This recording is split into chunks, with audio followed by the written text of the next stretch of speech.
Here at Rasoi Cottage again in Redditch. Chef's going to cook a Saag Paneer.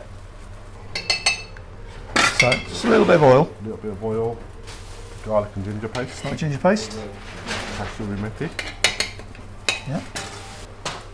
So this paneer you've shallow fried it. You've shallow fried it. Yeah. Right. So it's still a bit soft. Yep. I see. Put that in there, let it soften up a little bit. Cool. And then with that, I'm going to add a little bit of haldi powder. Just right. a touch. Okay. So a bit of turmeric in there. Yeah. And then I'm going to put in some garlic flakes just to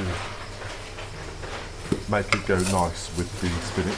So just a few garlic flakes, just to get the flavour in there. Nice.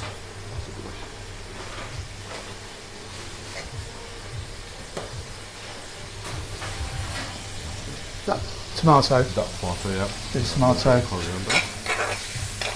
And there's no. Are you putting any mixed powder in this? I haven't put any mixed powder in it just yet. I'm just going to wait. Oh, you will do? Yeah. Just going to wait for this to soften a little bit. So the turmeric went in to colour the paneer. Yeah. Is it? Okay. Now I'm going to put the mixed powder in. Yep. About a teaspoon. Just less than a teaspoon. Yeah. And then I'm just going to mix the watery base. Some just of the watery based gravy. Just enough to quench and help the spices cook without burning for long enough. So make sure all the paneer's got a bit of flavour on it now. Okay.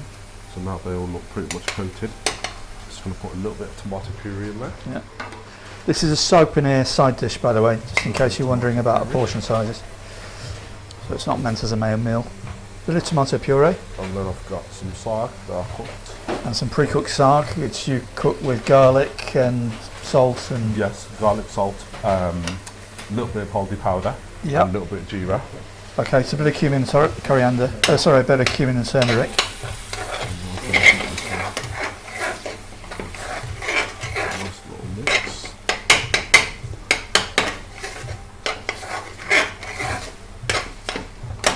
And then I'm just going to add a little bit of water. Okay. Just a little bit of water just to break up the spinach. Okay. Hi mate. A spoon. Okay. So you've added a little bit of water just to sort of allow it to stop it burning, but also give it a bit more time to cook. Bit of time to cook and also break up the spinach. I see. Because I've dry cooked the spinach before, I so see. as you can see it's still all together, so I'm just trying to free it up a little bit. I see, I see. And now I'm just going to add a bit more of my watery gravy. And about a double shot.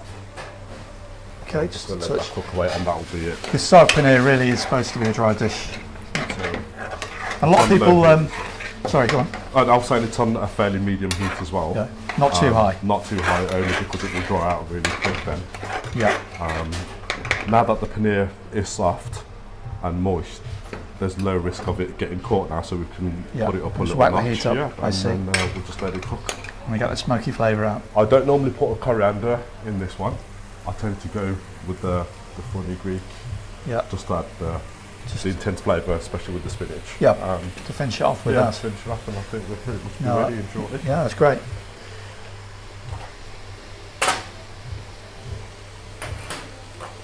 Okay. Got this spoon ready for you. Okay, brilliant. So there we go, it's had a couple more minutes and it's nice and dry. You can see caramelisation on the side of the pan. That looks fantastic. Yeah. Okay. So we're going to dish up. Dishing up now.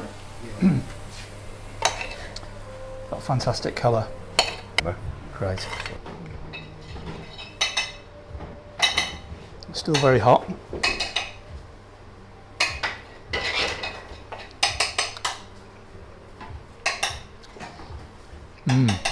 Totally tasty.